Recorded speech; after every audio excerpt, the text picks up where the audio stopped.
Donc ce soir, nous allons essayer de toucher ce thème de l'autorité spirituelle. Et comme je disais, la référence biblique, c'est Luc 10, verset 19. Juste un verset. On va s'élever pour honorer la parole de Dieu. Ici, nous sommes dans l'épître de Luc. Nous sommes dans le verset de Luc. Et ici, c'est le Seigneur qui parle. Et ici, il dit, voici, je vous ai donné le pouvoir de marcher sur les serpents et les scorpions et sur toute la puissance de l'ennemi, et rien ne pourra vous nuire. Amen. Amen. Nous pouvons nous asseoir. Ici, on nous dit que le pouvoir, c'est avoir le droit, avoir la permission de faire quelque chose. Lorsqu'on lit les Écritures,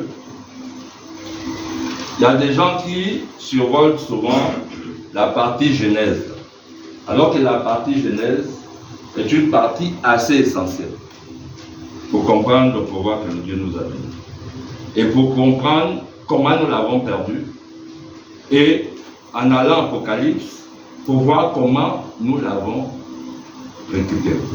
Amen, amen. On peut dire dans Genèse, nous avons l'ancien Adam qui cause notre chute, et dans l'Apocalypse, il y a le nouvel Adam qui vient pour réasseoir le pouvoir de Dieu. Amen, amen. Donc ici, on nous dit, voici, je vous ai donné le pouvoir. Donc nous, en tant qu'êtres humains, nous avons un certain droit. Nous avons une capacité. Nous avons un droit qui nous a été donné par le Seigneur. Et on ajoute ici de marcher sur les serpents, sur les scorpions. Il faut comprendre ici que cette dénomination-là, c'est tout simplement sur, c'est comme si on pouvait mettre ça en une seule chose, sur toute domination de l'ennemi. C'est-à-dire que l'ennemi met en place des dispositifs, il met en place des mécanismes pour nous amener à la chute. Mais nous avons le pouvoir de marcher. Marcher, c'est-à-dire assujettir tout ça. Marcher, c'est-à-dire mettre ça sous nos pieds, écraser, piétiner tout cela. Et il dit, rien ne pourra venir. Ça veut dire que quels que soient les plans de l'ennemi, quelles que soient les ruses de l'ennemi, quel que soit ce que l'ennemi veut faire, rien ne pourra nous nuire. Parce que nous avons le pouvoir. Mais bien aimé, la parole de Dieu dit que connaître la vérité, d'accord, c'est être affranchi.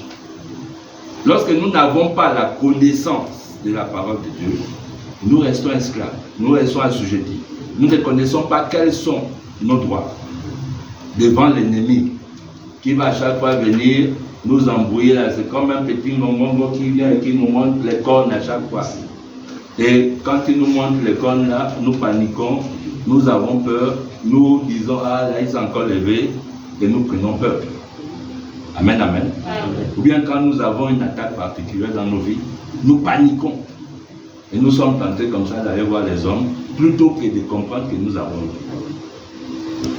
Donc en principe, cet enseignement d'aujourd'hui qui est l'autorité spirituelle veut amener chacun de nous à s'approprier cette autorité spirituelle pour changer sa manière d'être en Christ.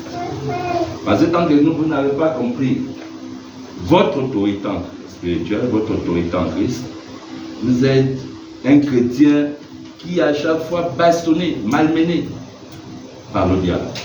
À chaque fois, il vous malmène, à chaque fois, il vous maltraite, à chaque fois, il vous malmène, à chaque fois, il vous maltraite. Et chaque année, on va proclamer des choses sur vous, mais vous n'aurez jamais la victoire. Parce que celui qui a la victoire, c'est celui qui est affranchi par la parole. C'est celui qui connaît son autorité. C'est celui qui connaît la parole de Dieu. Amen, amen. Amen. Donc, nous n'allons pas trop durer, parce que je réduis au maximum les versets. Nous allons passer directement à la définition. C'est un enseignement C'est bien vrai, mais nous allons d'abord essayer de lire, de copier ce que nous avons prévu, d'accord?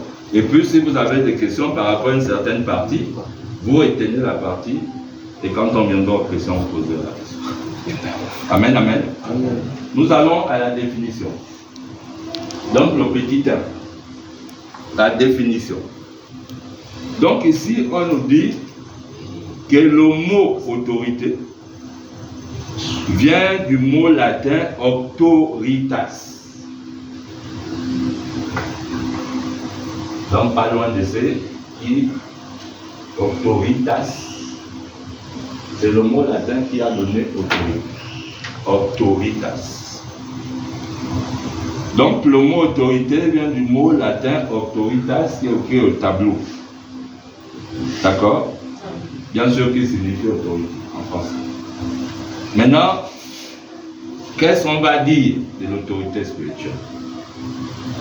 Donc, on va écrire que l'autorité spirituelle est un pouvoir. Et je veux bien qu'on insiste dessus. L'autorité spirituelle est un pouvoir que Dieu accorde aux chrétiens sur les esprits, sur les puissances, et qui doit les accompagner dans leur mission. Voilà. Vous allez comprendre pourquoi on précise bien dans leur mission. Parce qu'il faut comprendre une chose, lorsque nous sommes appelés dans le Seigneur, c'est pour être à son service. Tu n'as pas besoin, le Seigneur n'a pas besoin de t'équiper d'une autorité pour être assis. À quoi ça te sert si tu n'es pas à son service? Ça ne te sert à rien. Donc on va dire que l'autorité spirituelle est un pouvoir que Dieu accorde aux chrétiens sur les esprits, sur les puissances, et qui doit les accompagner dans leur mission. Point. Il faut comprendre ici que les puissances et tout le reste, là, c'est tout ce qui est esprit démoniaque. Parce que tu ne vas pas avoir l'autorité spirituelle pour t'attaquer aux esprits de Dieu. Ou bien à l'esprit de Dieu. Sinon, ça ne sert à rien du tout. Tu vas t'opposer à celui qui t'a donné le pouvoir. Je ne vois pas là où ça va te mener. Amen, amen. Bien. Ici, on va lire rapidement un verset, Matthieu 18, 18, que tout le monde connaît d'ailleurs. Matthieu 18, 18. On va lire cela. Si quelqu'un le connaît mentalement, il peut le dire. C'est un verset assez populaire que nous employons très souvent. Qu'est-ce qu'on nous dit dans Matthieu 18, 18? Matthieu 18, 18. Oui. Je vous le dis en vérité. Amen. Tout ce que vous lirez sur la terre aura été lié au ciel. Amen. Tout ce que vous lirez sur la terre aura été lié au ciel. Amen. Amen. Donc si on comprend que ce qu'on lit sur la terre est lié dans les cieux, ce qu'on délie sur la terre est délié dans les cieux, nous comprenons notre pouvoir. Amen, amen. Parce que là aussi c'est le Seigneur qui s'exprime. Il dit ce que vous lirez sur la terre sera lié dans les cieux. C'est-à-dire que toi, tu proclames une chose sur la terre, le ciel enterré. S'il y a quelqu'un lié, toi tu proclames sur la personne est liée. Le ciel décrète que la personne est liée. Vous comprenez le pouvoir. C'est ça l'autorité spirituelle. Donc on va passer au petit 2. Comme je disais, on va rapidement. Après on va revenir pour les questions. Ça ne va pas durer. Donc, le petit 2 ici, c'est la nécessité d'une vie de consécration à Dieu. Vous comprenez que dans ces parties qui vont suivre, c'est un peu comme des conditions à remplir pour faire agir l'autorité spirituelle. Amen. Pour faire agir l'autorité spirituelle. Tu n'as pas mené de quoi écrire, non? Tu n'as pas quelque chose pour écrire. Donnez-lui une feuille, elle va le prendre. Pardon? Ah, il y a un problème. Ça marche. Donc, on est dans la nécessité d'une vie de consécration.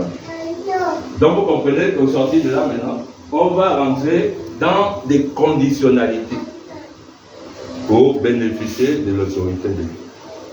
Il y a très souvent des personnes qui vont croire que manifester l'autorité de Dieu, c'est venir se crier devant quelqu'un, crier, c'est pulmoner, être en sueur et tout le reste.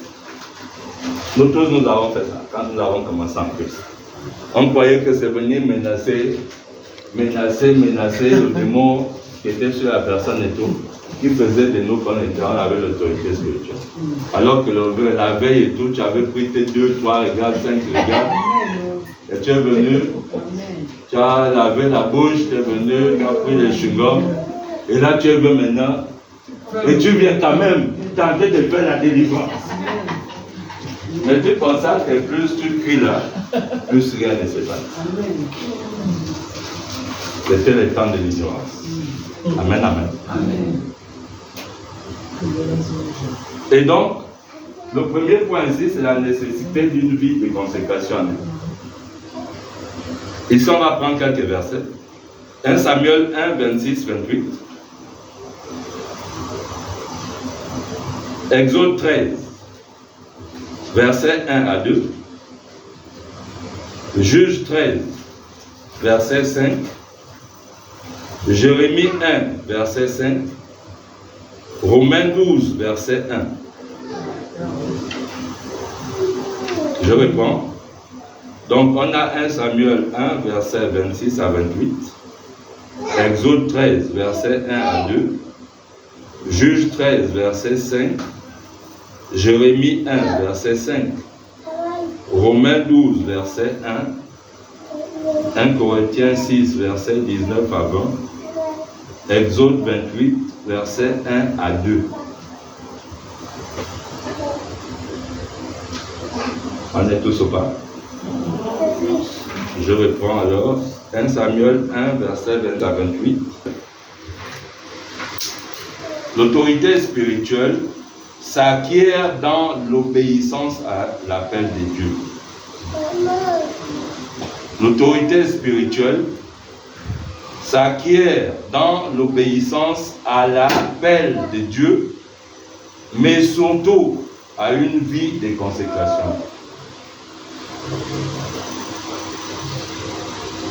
L'autorité spirituelle s'acquiert dans l'obéissance à l'appel de Dieu, mais surtout à une vie de consécration à Dieu.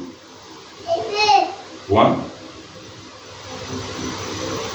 L'autorité spirituelle s'acquiert dans l'obéissance à l'appel de Dieu, mais surtout à une vie de consécration à Dieu. Point. À la ligne.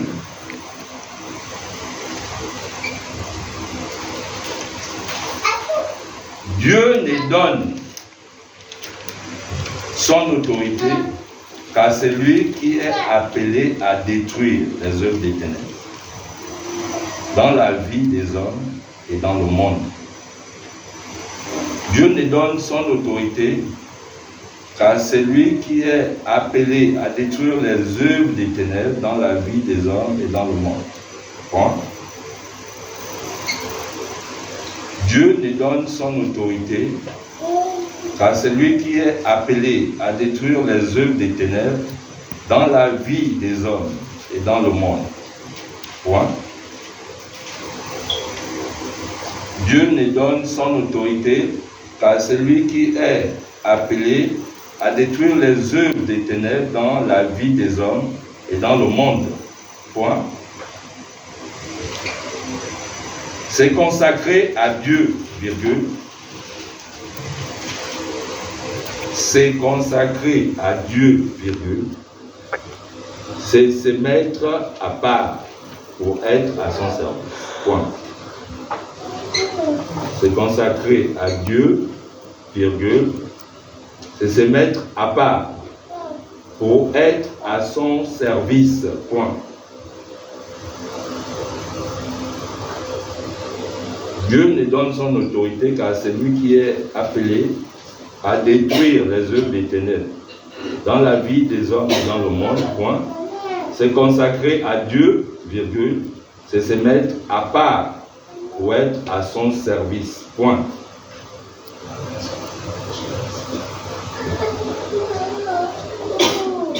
Dieu nous demande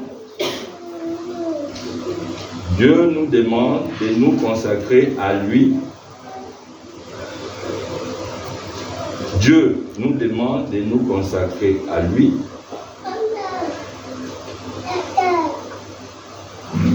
Dieu nous demande de nous consacrer à lui. Point. Dieu nous demande de nous consacrer à lui. Point. Donc je reprends cette partie. Dieu ne donne son autorité qu'à celui qui a appelé à détruire les œuvres des ténèbres dans la vie des hommes et dans le monde. Point. Se consacrer à Dieu, c'est se mettre à part pour être à son service. Point. Dieu nous demande de nous consacrer à lui. Point.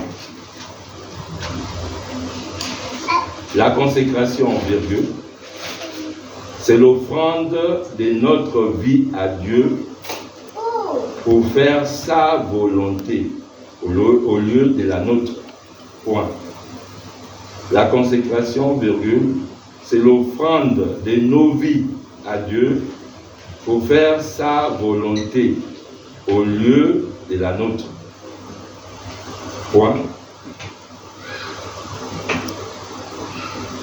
Dieu nous demande de nous consacrer à lui.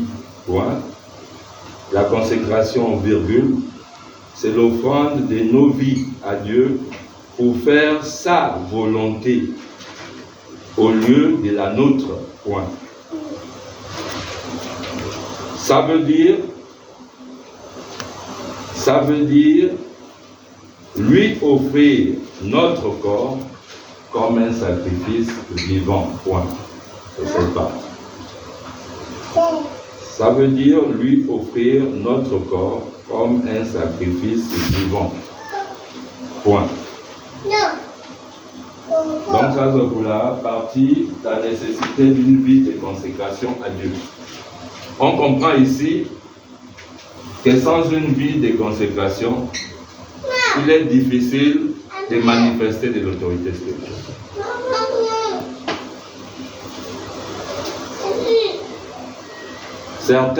Certaines autorités spirituelles, lorsqu'ils sont dans le boucan spirituel ou bien dans la débauche spirituelle, et qu'ils voient que Dieu n'agit pas dans leur vie, ils sont obligés d'aller signer dans les choses bizarres.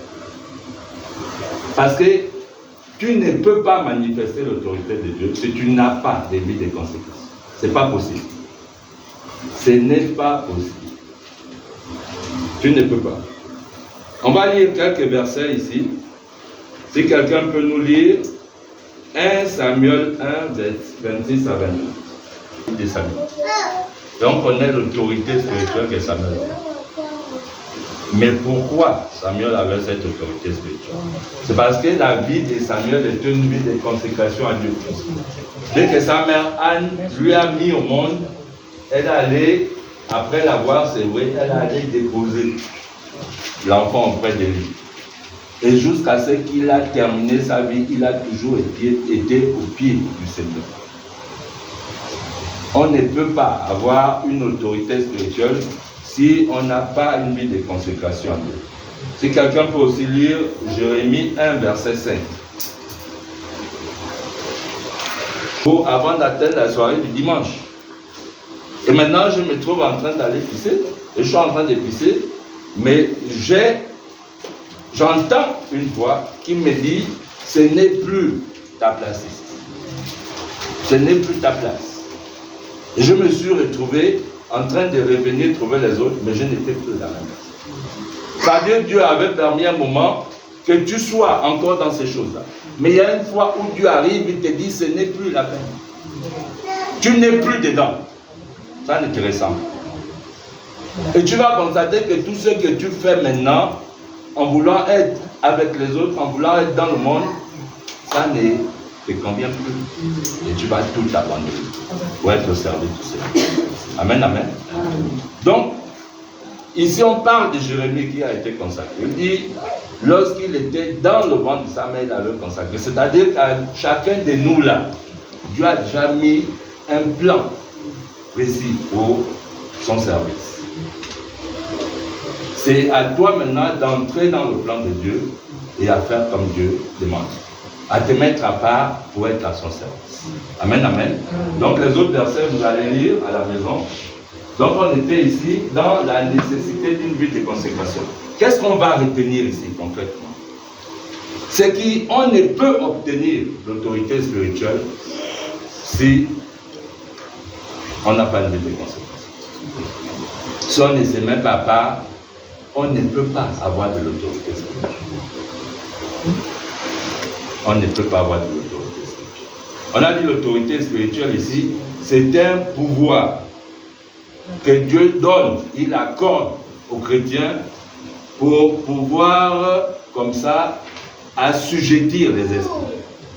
Pour avoir une domination sur les esprits et pouvoir mener la mission que Dieu nous accorde. Donc, nous sommes dans le petit 3. Proclamer la parole de Dieu. En quoi cela est important ici?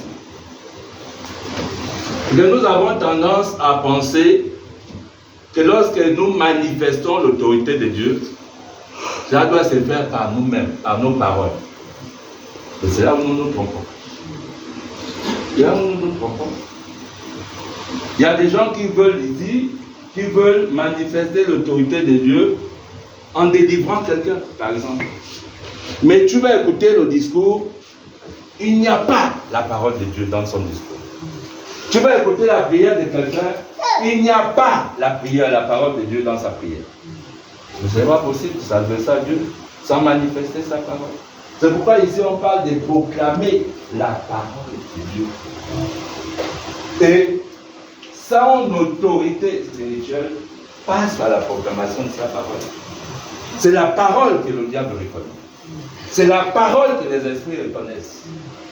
Ce sont des proclamations de Dieu qu'il a énoncées, que toi maintenant tu t'appropries et que tu proclames. C'est ça l'autorité. Tu peux venir là au nom de Pumba, de Nzingi, au nom de Moussavo, de Ndong. Le diable va te regarder comme ça. Parce que ta parole ne vaut rien. Amen, amen. Amen. Ta parole ne vaut rien. Donc ici, la deuxième étape, sinon l'échelon deuxième pour asseoir l'autorité des spirituels, c'est de proclamer la parole de Dieu. C'est quand tu proclames la parole de Dieu que les ennemis se retournent comme ça. Qu'ils sont influencés. Tu peux faire de midi à minuit tes prières. S'il n'y a pas la parole de Dieu, tu n'es pas dans une position spirituelle. Les démons sont là, ils se baladent, ils viennent même te gifler pendant que tu pries. Dès que tu as mis ta tête au sol, elles viennent te chuter aux fesses. Ils n'ont pas peur de toi.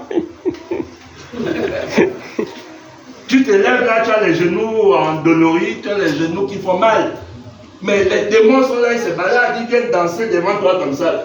Tu as vu des petits démons, tu as vu souvent dans les films là, il y a des petits démons qui ont venu tourner. Et trop il y en a comme ça. Hein? Dans les films de science-fiction, vous n'avez jamais vu des petits démons qui ont toujours venu tourner devant. Mais il ne faut pas suivre, ce sont des grands mystiques qui font ces films là. Donc ils vous montrent la réalité spirituelle. Amen, amen.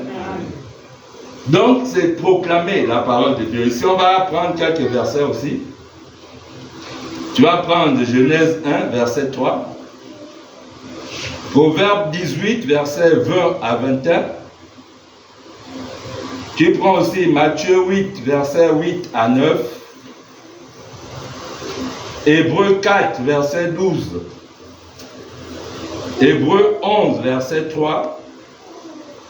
Matthieu 24, verset 35. Éphésiens 6, verset 17. Je vais reprendre. Genèse 1, verset 1. La parole de Dieu a un pouvoir. Point. La parole de Dieu a un pouvoir. Je veux dire que la parole en elle-même a un pouvoir. C'est pour ça qu'on dit en principe que chacun doit mettre la parole sur les tables, la table de son cœur. Ça pour ne pas être dépendant du livre là. Parce que le temps que l'ennemi vient t'attaquer, tu vas d'abord courir, oh ma Bible est où? Mais la Bible que tu as abandonnée sur le lit depuis dimanche, là, tu ne vas pas retrouver ça. L'ennemi t'aura déjà chicoté. Donc c'est pour ça que tu dois faire en sorte que la parole soit en toi. Là, quand on dit la parole s'est faite chair, tu dois t'approprier la parole. Et s'approprier la parole, on n'a pas dit de mémoriser toute ta Bible comme font les musulmans. Même s'il y a des gens qui le font. Parce que moi, je connais une assemblée où ils s'approprient la parole. Ils peuvent te répéter de Genèse à Apocalypse. Nouvelle ère. La vérité qui libère. Du pasteur, comment on appelle l'homme de Dieu? Bon, le nom va revenir. Mais au Véler, les gars te connaissent sa parole. Mais malheureusement, pour certains, ça ne change pas leur vie. Parce que tu récites ta parole là, de Genèse en Apocalypse en te citant les versets. Mais beaucoup sont encore dans la fausseté, ce qui est dommage. Donc, on dit ici, la parole de Dieu a un pouvoir. Oui, c'est chez le pasteur Olivier Bazabois ou quelque chose comme ça. Le Véler.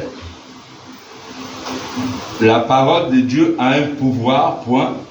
Les mots contenus dans la parole de Dieu ont en eux-mêmes une puissance, point. Nous avons dit n'ajoutez rien, n'enlevez rien. Si tu veux traverser la parole de Dieu, tout ce que tu rencontres là, c'est du traversissement. Dieu ne se reconnaît pas dedans. La parole n'agit pas en conséquence. Donc les mots contenus dans la parole de Dieu ont en eux-mêmes une puissance. La parole, elle se suffit à elle-même. Approprie-toi seulement la parole et proclame-la en cas de situation. Parce que chaque parole de la Bible peut s'énoncer dans des situations particulières. Moi, quand je venais de connaître la parole de Dieu, ce que j'avais fait, je cherchais à classifier les psaumes selon les circonstances. Et c'est là où j'ai compris que les psaumes, selon les circonstances, peuvent s'énoncer. Si tu veux proclamer la guérison, si tu veux proclamer des attaques contre tes ennemis, si tu veux faire ci, si tu veux faire ça, si tu veux faire ci, si tu veux proclamer la prospérité dans ta vie, les psaumes ont des classifications comme ça. Amen, amen. Donc en principe, la parole de Dieu, elle se suffit à elle-même. Nous n'avons rien à ajouter dans la parole. Donc quand nous proclamons la parole, virgule, nous donnons vie à ce que nous disons. Point. Quand nous proclamons la parole, nous donnons vie à ce que nous disons. C'est pour ça qu'il faut bien l'utiliser. Amen, amen. Là qu'il faut bien l'utiliser. Pour bien l'utiliser, il faut la connaître. Donc je reprends, la parole de Dieu a un pouvoir. Les mots contenus dans la parole de Dieu ont en eux-mêmes une puissance. Point. Quand nous proclamons la parole, virgule, nous donnons vie à ce que nous disons. Point. On continue à la ligne. C'est une chose de penser, virgule. C'en est une autre de proclamer à haute voix. Donc on peut penser la parole de Dieu, mais vous allez constater à des moments, lorsque vous êtes véritablement en esprit, que quand vous proclamez ce que vous avez pensé, la parole a une autre dimension. Amen, amen. Amen. La parole a une autre dimension. C'est une chose de penser, virgule, c'en est une autre de proclamer à haute voix, virgule, cela donne vie aux mots. Vous allez voir comme ça qu'il y a des prières qu'on va vous demander de proclamer avec tonalité, avec force. Il y a des prières comme ça qu'on peut vous dire, de dire simplement comme ça. C'est parce que ça n'a pas le même effet. Ça ne vise pas le même objectif. c'est une chose de penser, virgule, c'en est une autre de proclamer à haute voix. Virgule, cela donne vie au mot. Nous donnons à la parole que nous proclamons un pouvoir de réalisation pour qu'elle s'accomplisse, pour que cette parole s'accomplisse. Nous donnons à la parole que nous proclamons un pouvoir de réalisation pour qu'elle s'accomplisse. Point.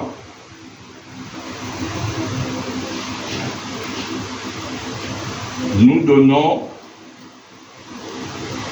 à la parole que nous proclamons un pouvoir de réalisation pour qu'elle s'accomplisse. Donc, vous comprenez ici que la parole a un effet créateur. Ce n'est pas pour rien que Dieu, lorsqu'il a créé le monde, il a proclamé une parole. Amen, amen. Et la parole de Dieu a cette capacité de créer des choses qui n'existent pas. C'est pour ça que les hommes de Dieu, le monde a peur d'eux. Parce que ce qu'il dit au travers de la parole peut s'accomplir. Le diable sait l'efficacité de la parole. C'est pourquoi le diable veut nous garder ignorants de la parole de Dieu. Parce qu'il sait que si nous nous approprions la parole de Dieu, lorsque nous allons proclamer cela, ça va faire des dégâts énormes dans le cas de l'ennemi. Amen, amen. C'est pour ça que le diable préfère qu'on ne s'approprie pas la parole. Il y a des fidèles dans des assemblées qui ne lisent pas la Bible. C'est le prêtre qui doit lire, c'est le pasteur qui doit lire et traduire ça. Mais si tu vis comme ça, tu es mangé par le pasteur. Tu es foutu. Le pasteur va faire de toi sa viande. Aujourd'hui, il va te manger en coupé. Demain, il va te manger en saucisse, je ne sais pas. C'est là où on dit des scandales dans les églises. Mais parce que les gens ne veulent pas s'approprier la parole de Dieu, ils s'approprient la parole du pasteur. Le pasteur qui traduit la parole. Amen, amen. Donc, nous donnons à la parole que nous proclamons un pouvoir de réalisation pour qu'elle s'accomplisse. Ça veut dire que lorsque tu proclames la parole, c'est comme si tu disais à la parole, va accomplir, va réaliser, va créer. Amen, amen. Tout comme Dieu a façonné, virgule, tout comme Dieu a façonné, virgule, créé le monde autour de lui par sa parole, tout comme Dieu a façonné, virgule, créé le monde autour de lui par sa parole, virgule, nous avons ces mêmes pouvoirs, virgule, cette même autorité de créer les choses en proclamant sa parole. Donc, tout comme Dieu a façonné, c'est proclamer la parole. Amen, amen. Donc maintenant, on passe au quatrième point, la puissance du nom de Jésus-Christ. Lorsque nous nous écoutons souvent proclamer la parole, vouloir prendre l'autorité, nous avons tendance souvent à oublier une chose. C'est Jésus-Christ qui a payé le prix sur la croix. Ce n'est pas Moussavo qui a payé le prix sur la croix. Quand Jésus allait payer le prix sur la croix, Moussavo était dans son dépôt de Moussunga en train de boire son vin. Il n'avait pas pris le temps d'aller à la place de Jésus. C'est Jésus qui a accompli le sacrifice sur la croix. Donc en principe, il faut comprendre que lorsqu'on veut proclamer quelque chose, lorsqu'on veut proclamer l'autorité spirituelle, on doit le proclamer au nom de Jésus. Et ici, on va prendre quelques versets. On va prendre Philippiens 2, versets 9 à 11. Jean 14, versets 13 à 14. Acte 19, verset 5. Jean 16, versets 23 à 27. Jean 15, verset 16. Je vais revenir. Luc 24, verset 47. Acte 10, verset 43. C'est celui-là qui a un peu plus de versets que les autres. 1 Corinthiens 6, verset 11. Acte 3, verset 6. Acte 4, verset 12. 1 Corinthiens 6, verset 11. Marc 16, verset 17. Je vais répondre. Donc, je disais, Philippiens 2, verset 9 à 11. Jean 14, verset 13 à 14. Acte 19, verset 5. Jean 16, verset 23 à 27. Jean 15, verset 16. Luc 24, verset 47. Acte 10, verset 43. 1 Corinthiens 6, verset 11. Acte 3, verset 6. Acte 4, verset 12. Et Marc 16, verset 17.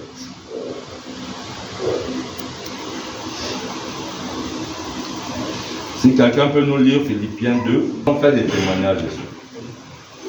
Les satanistes ont voulu venir s'attaquer à des gens qui priaient. Ont voulu s'attaquer à des gens qui priaient. Mais un sataniste a reçu à entrer dans la maison de la personne qui priait. Mais au mur de la personne était écrit au nom de Jésus-Christ. Et le sataniste fait le témoignage que lorsqu'il rentre dans la pièce, donc il est au salon, il rentre dans la pièce, il est au salon, et lorsqu'il voit l'inscription au mur, au nom de Jésus-Christ, il fait le témoignage qu'il y avait un feu qui a commencé à se répandre dans la pièce, au risque de venir le couvrir. Donc il est sorti rapidement. Et il faisait le témoignage que si les chrétiens avaient connaissance de la puissance du nom de Jésus, ils devraient même se balader en disant au nom de Jésus, au nom de Jésus, au nom de Jésus, au nom de Jésus, au nom de Jésus. Parce qu'ils pouvaient dire que le nom de Jésus suffit pour détruire toutes les œuvres de Satan. Amen, amen. Et c'est ce qui est dit ici. Quelqu'un d'autre pour nous lire Marc 16, verset 17.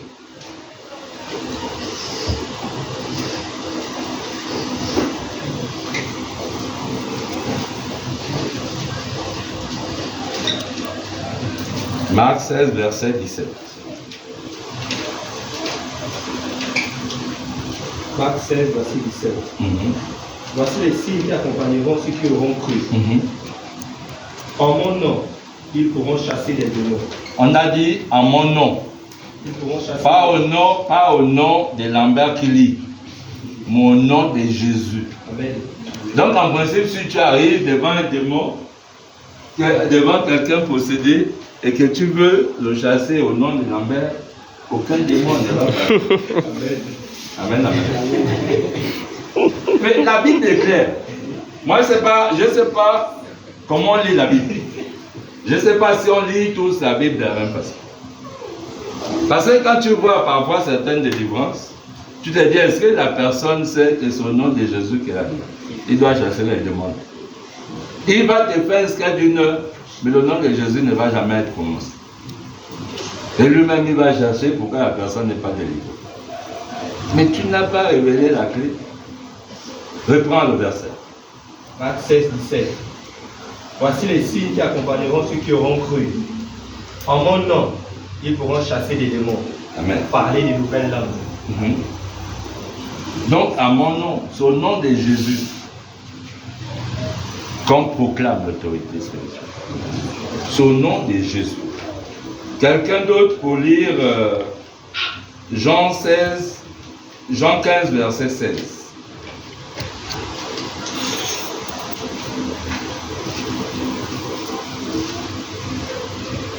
Jean 15, virgule.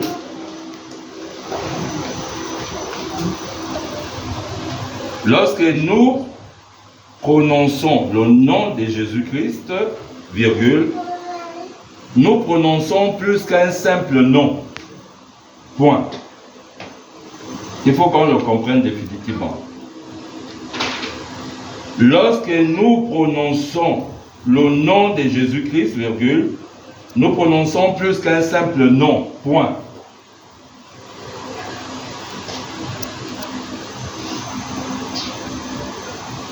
Nous proclamons un nom qui incarne la puissance.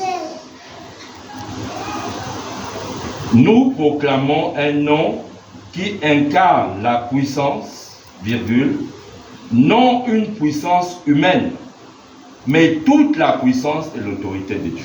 Point. Donc, je reprends depuis le début.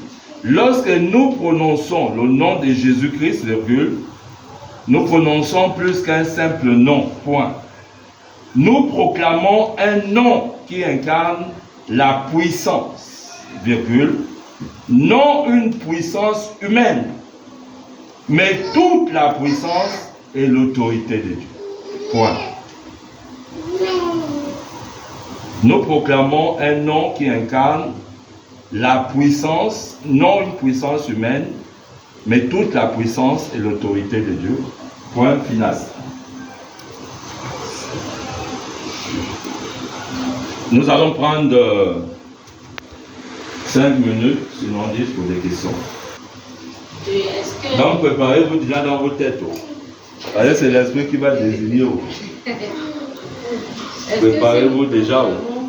Si nous prions sans la parole, sans un verset biblique, mais en prononçant le nom de Jésus, est-ce qu'il peut avoir efficacité? Question très intéressante et très importante. Est-ce que si nous prions sans proclamer la parole, mais en utilisant le nom de Jésus-Christ, est-ce que c'est l'un? Oui, frère. Je peux répondre un peu concernant sa question. Au fait, déjà qu'ici la parole de Dieu est claire. Si tu proclames le nom de Jésus qui est au-dessus de tout nom, c'est comme une version biblique que tu déclares déjà auprès de Dieu. Parce que tu déclares le nom qui est au-dessus de tout nom. Et c'est le nom-là a la capacité de briser tout ce qui est démoniaque. Amen. Quelqu'un d'autre a quelque chose à dire dessus?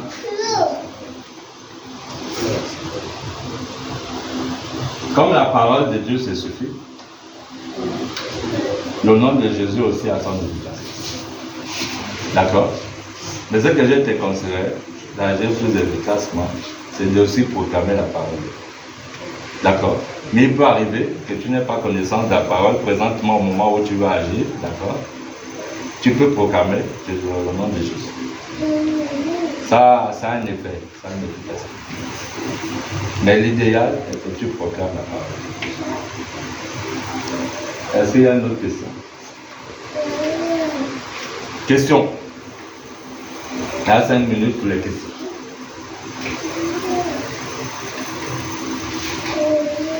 Oui? Pour proclamer une parole. Moi, chaque soir, la parole que je proclame, c'est lorsque je demande pardon. Je proclame la parole. Et Dieu dit dans Jean 1, verset 9, si nous confessons notre péché. Ça, là, c'est déjà proclamé. Dans Jean quoi? Dans 1 Jean 1, verset 9. Tu m'as c'est ça que j'ai demandé de répéter. C'est bien, maman. Continue. Puisque j'ai déjà proclamé cette parole-là, est-ce que tout au long de ma prière, si je ne proclame plus aucune autre parole, est-ce que ça veut dire que la parole que j'ai proclamée a plus pardon? C'est une efficacité. Tu as bien dit que la parole, tu l'as proclamée, c'est le pardon. Donc après, ça t'arrête là, c'est tu n'as plus de choses. Je comprends ton souci. C'est la peur de t'approprier la parole. Hein, c'est ça. Mais il faut faire cet effort-là. Hein, tu vois. Fais cet effort de t'approprier. Alors, si tu as déjà retenu un Jean 9 là, c'est que tu as fait déjà l'effort de retenir ça. Mais pourquoi ne pas retenir de quelques autres paroles? Il n'est pas demandé de tout prendre. Mais il y a, comme on dit et tout, des versets clés pour des champs d'action. Imagine que tu es en train, tu as demandé pardon, c'est bien vrai, d'accord, mais tu es dans une prière de combat. Tu vas proclamer. Tu vas dire pardon, l'ennemi. Tu vas dire pardon. Et le Seigneur dit dans 1 Jean 9 que si je confesse mes péchés, tu es juste fidèle pour me pardonner et me purifier de toute iniquité. Voilà l'ennemi. Le Seigneur a dit ça. Il faut faire cet effort-là. Hein? Je vais te donner une stratégie. Je vais te donner une stratégie qu'on m'a donnée au début quand je commençais. On me demandait de m'approprier journalièrement 3 versets de Bible.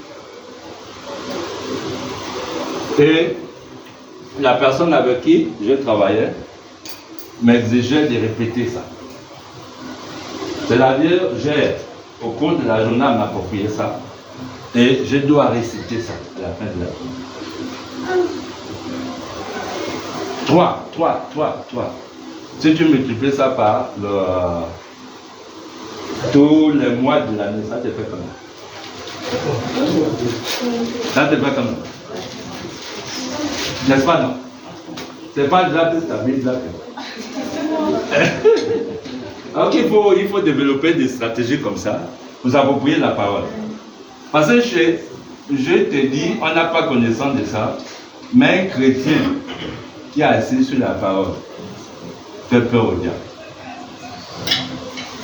Fait peur au diable. Et puis, tu as aussi une richesse pour les autres que tu exhortes. Tu as une richesse pour les autres que tu approches, avec qui tu veux échanger. Et c'est très efficace aussi pour l'évangélisation. Moi, j'ai vu des gens vouloir tenter d'aller évangéliser, et au moment où il est en train déjà de vouloir échanger avec la personne, il dit à la personne, j'arrive. Il regarde le verset.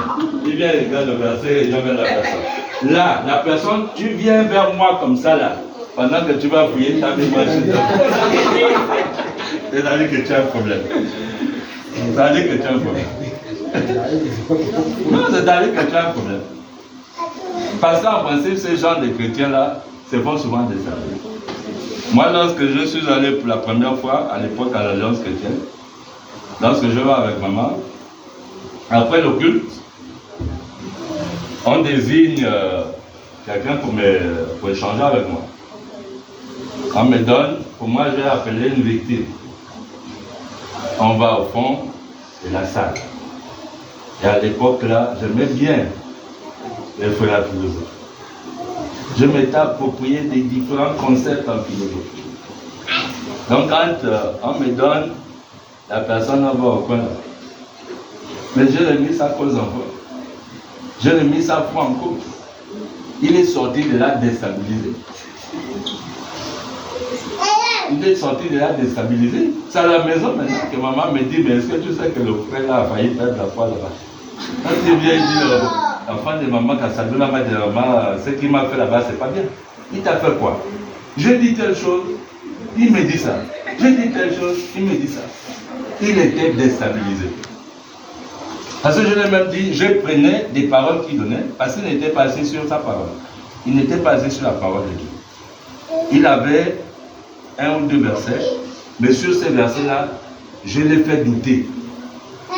Il était déstabilisé, il n'avait plus d'autres versets. Il s'est retrouvé là perdu. Mais je dis, j'avais pitié de lui après, parce que j'ai compris sa déstabilisation. Quand il partait là, j'ai dit, ah là, le gars là, il est foutu. Donc en principe, il faut faire cet effort là, d'asseoir la femme. Si 3 c'est trop, prends 2. Commence par les évangiles. Il tape les évangiles là. Il choisit des versets. Tu prends 2. À la fin de l'année, tu auras plusieurs versets. Et tu vas proclamer comme ça. Parce que les versets, sinon la parole de Dieu, tu la proclames selon les circonstances. Et toutes les circonstances ne sont pas les mêmes. À un moment, tu voudras proclamer la guérison sur quelqu'un, n'est-ce pas? À un moment, tu voudras proclamer la délivrance. Mais il y aura obligatoirement une parole que tu vas solliciter pour la délivrance. Ce ne sera pas la même parole que tu vas solliciter pour la guérison. Est-ce que tu vois?